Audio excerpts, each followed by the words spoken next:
आज हम कक्षा सप्तमी की पाठ्य पुस्तक सुरभि के सप्तम पाठ है कि व्याकरण करेंगे। व्याकरण में है विशेषणम विशेष्यम च, विशेषण और विशेष्य। तो पहला प्रश्न है निम्नलिखित पदानि पठन्तु गच्छन्तु च, निम्नलिखित पदों को पढ़ो और समझो। शोभनः बालकः, पहले हम इसको पढ़ेंगे। शोभनः बालकः, शोभनः वृक्षः, शोभनः मयूरः, शोभना बालिका, शोभना वाटिका, शोभना मयूरी, शोभनम पुस्तकम, शोभनम दृश्यम, शोभनम पुष्पम। तो बच्चों आपने देखा कि पहले जो है शोभना पुल्लिंग में है, बालिका भी पुल्लिंग में है, ठीक है।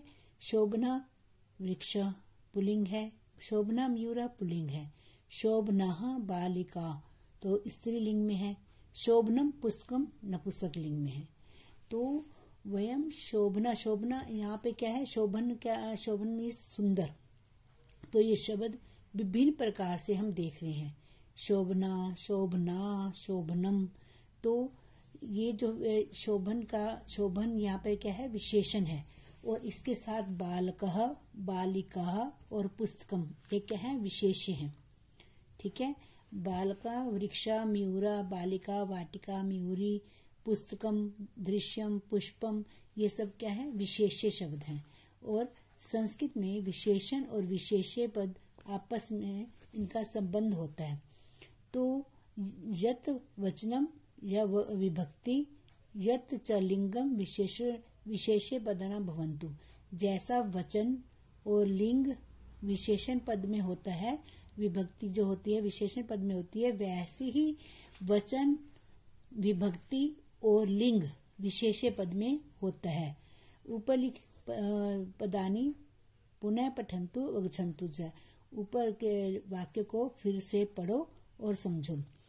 ऊपर लिखित पदानुसारम निम्नलिखितेषु रिक्त स्थानि पूरयन्तु, ऊपर लिखित पदों के अनुसार नीचे लिखे रिक्त स्थानों को भरना है आपने। तो मयूरी, मयूरी स्त्रीलिंग है तो शोभना, पुष्पम, पुष्पम नपुंसकलिंग है तो शोभनम, पुस्तकम नपुंसकलिंग है तो शोभनम।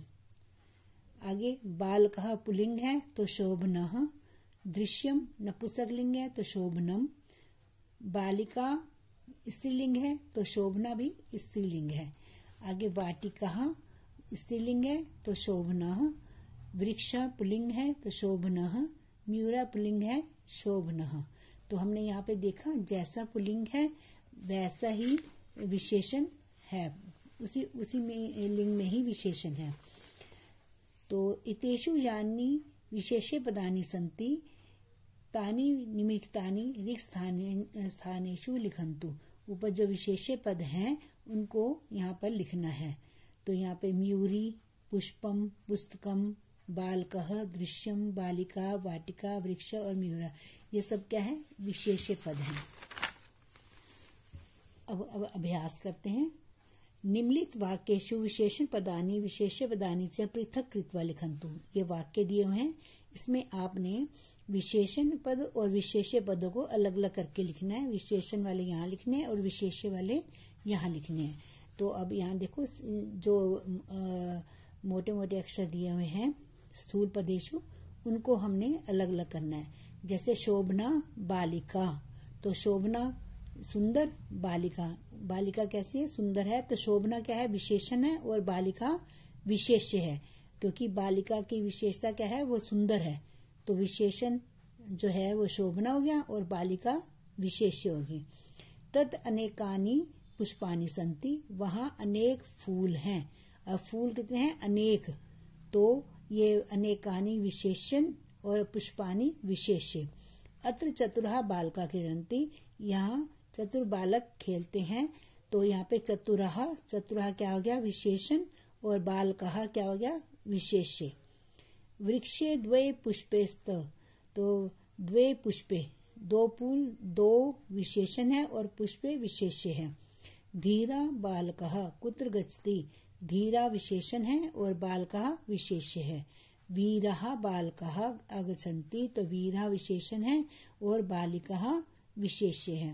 वीरऊ बालकऊ, बालक दोनों कैसे हैं, वीर है, तो वीरऊ विशेषण है और बालकऊ विशेष्य है। सुगंधितम पुष्पम, अब फूल कैसे हैं, सुगंधित हैं, सुगंधितम विशेषण और पुष्पम विशेष्य। शोभने बालिके, बालिके कैसे है, सुंदर, तो शोभने विशेषण है और बालिके विशेष्य है। कोष्ठकाद उचित विशेषण पदम अथवा विशेष्य पदम चित्वा वाक्यानि पूरयन्तु। अब ये कोष्ठक में दिए हुए हैं शब्द, तो आपने रिक्त स्थानों की पूर्ति करनी है। ऊपर आपने देखा जैसे बहुवचन में है विशेषण, तो विशेष्य भी बहुवचन में है। अगर एक वचन में है तो यहाँ विशेष्य भी एक वचन में है, ठीक है ना। ये द्विवचन में है तो यहाँ भी द्विवचन में है। तो जैसा विशेषण है वैसा ही विशेष्य है। तो यहाँ पे हम उसके अनुसार रिक्त स्थानों की पूर्ति करेंगे। वृक्षस्य पत्राणि सन्ति, अब पत्राणि है, पत्राणि बहुवचन में है तो यहाँ पे क्या आ जाएगा, दीर्घहानि।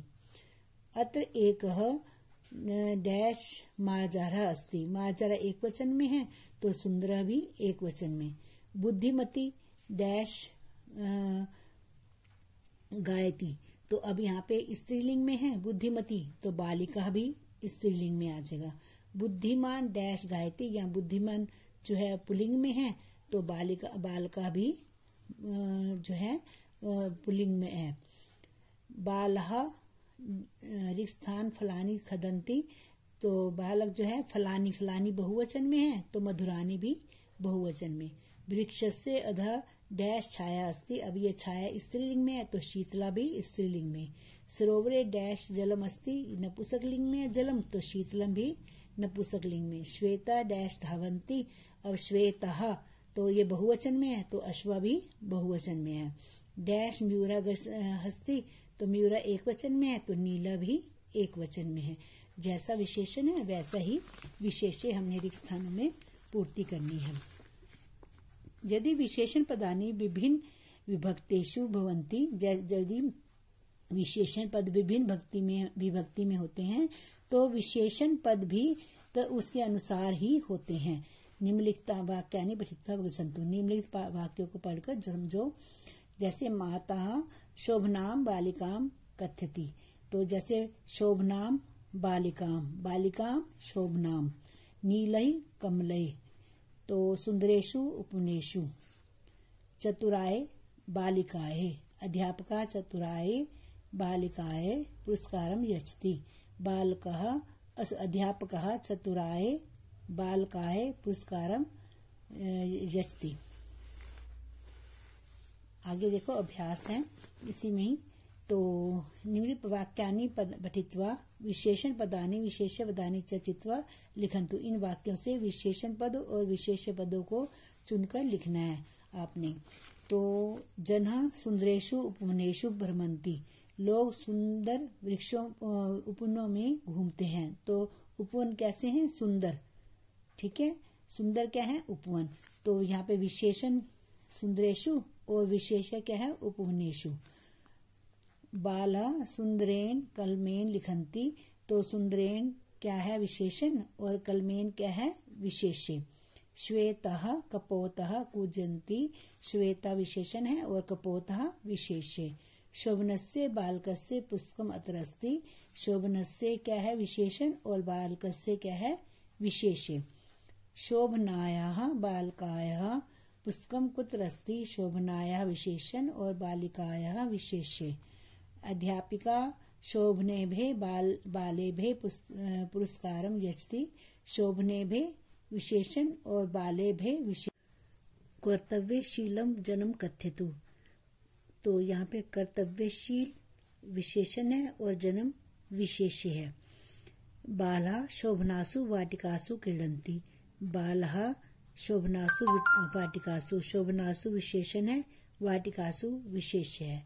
तो बच्चों आपने इसमें ध्यान दिया कि जिस विभक्ति में विशेषण है उसी विभक्ति में ही विशेष्य है। जैसे सुंदरेषु सप्तमी विभक्ति में है तो उपनेषु भी सप्तमी विभक्ति में है, तृतीय विभक्ति में है तो तृतीय विभक्ति में है, प्रथमा विभक्ति में है तो प्रथमा विभक्ति में, बहुवचन में है तो बहुवचन में है। तो शोभनस्य षष्ठी विभक्ति है, एक वचन है, तो बालकस्य भी षष्ठी विभक्ति एक वचन है, ठीक है ना।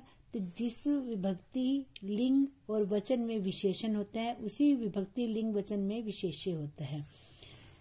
तो अब इसके अनुसार हमने रिक्त स्थानों की पूर्ति करती है। उचित ही विशेषण पद ही अथवा विशेषण पद ही व्याख्यान पर्यंतु।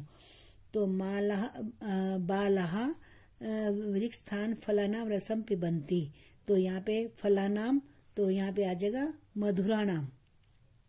तो षष्ठी भक्ति है बहुवचन, फलानाम और मधुरानाम। जनहा शीतलायाम छायाम उपविशंत। तो यहाँ छायायाम है तो यहाँ पे भी शीतलायाम ही आएगा। सिंहा शांतासु डैश वसंती। तो यहाँ पे शांतासु सप्तमी भक्ति है तो यहाँ गुहासु भी सप्तमी भक्ति आएगी। स हरितेन कलमेन लिखंती। तो वह हरि कलम से लिखता है तो यह कलमेन तृतीय भक्ति है तो हरितेन भी तृतीय भक्ति ही लगेगी। सह शोभनाम बालिकाम कथ्यति। तो शोभनाम यहाँ पे बालिकाम।